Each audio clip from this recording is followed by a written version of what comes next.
Bismillahirrahmanirrahim. Assalamualaikum warahmatullahi wabarakatuh. Saya Ul Amri dari Universitas Pancasakti Bekasi, Prodi Pendidikan Ekonomi semester 4, ingin menerangkan sedikit tentang teori pertumbuhan ekonomi. Yang pertama, pendahuluan. Pertumbuhan ekonomi merupakan masalah ekonomi jangka panjang. Pertumbuhan ekonomi yang sangat pesat merupakan fenomena penting yang di dalam dunia hanya semenjak dua abad belakangan ini. Dalam periode tersebut dunia telah mengalami perubahan yang sangat nyata apabila dibandingkan dengan periode sebelumnya.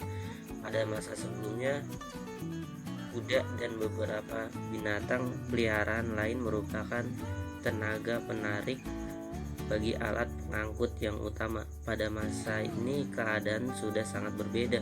Kemampuan manusia untuk pergi ke bulan dan mewujudkan komputer canggih merupakan contoh yang nyata dari betapa jauhnya manusia telah mengalami kemajuan sejak dunia 2 atau 3 abad yang lalu.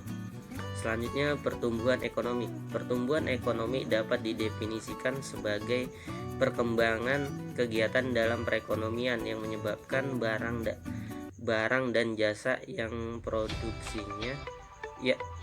diproduksikan dalam masyarakat bertambah. Masalah pertumbuhan ekonomi dapat dipandang sebagai masalah perekonomian jangka panjang dari suatu periode ke periode yang lainnya. Kemampuan suatu negara untuk menghasilkan barang dan jasa akan meningkat. Kemampuan yang meningkat ini disebabkan karena faktor produksi akan selalu mengalami pertambahan dalam jumlah dan kualitasnya. Investasi akan menambah jumlah barang modal. Teknologi yang digunakan berkembang. Di samping itu, tenaga kerja bertambah sebagai akibat dan perkembangan penduduk, dan pengalaman bekerja dan pendidikan menambah keterampilan mereka. Faktor-faktor pertumbuhan ekonomi: 1. Faktor produksi, 2. Faktor investasi, 3. Faktor perdagangan luar negeri dan neraca pembayaran, 4. Faktor kebijakan moneter dan inflasi, 5. Faktor keuangan negara. Teori pertumbuhan ekonomi.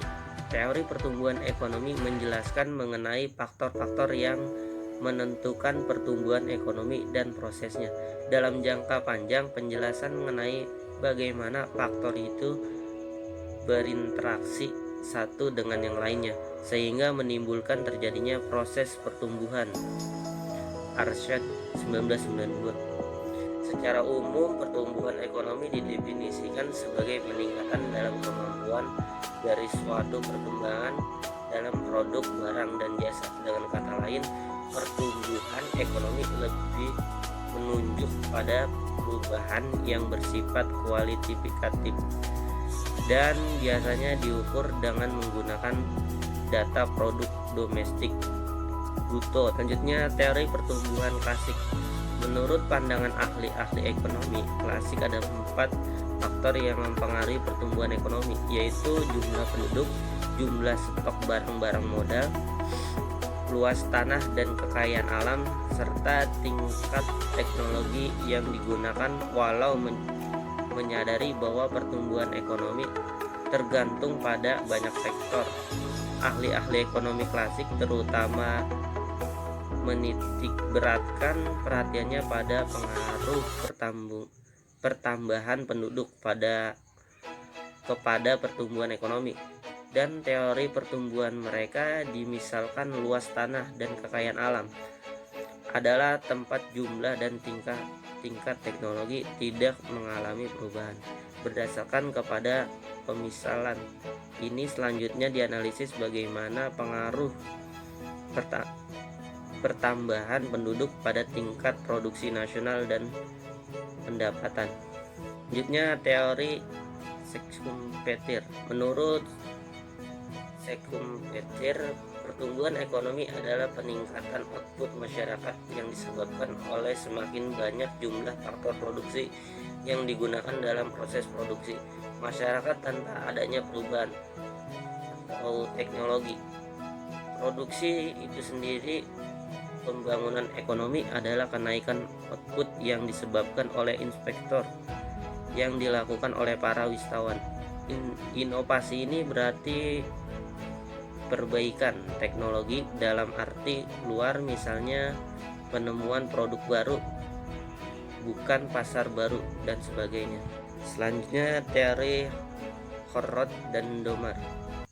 Horrod Domar mengemukakan masyarakat yang diperlukan agar pertumbuhan ekonomi dapat tumbuh dan berkembang dengan mantap atau steady growth dalam jangka panjang. Di dalam pertumbuhan mantap, semua variabel seperti output, tabungan, investasi, dan kemajuan teknologi masing-masing dibutuhkan secara konstan atau pada laju luas yang lurus secara eksponensial. Selanjutnya teori Adam Smith. Yang pertama, 1. Pertumbuhan output total. 2. Stok barang modal. 3. Pertumbuhan penduduk. Terakhir, faktor-faktor menentukan pertumbuhan ekonomi. Yang pertama, faktor sumber daya alam. Yang kedua, faktor sumber daya manusia. Yang ketiga, faktor ilmu pengetahuan dan teknologi. Yang keempat, faktor budaya. Dan yang kelima, faktor sumber daya modal.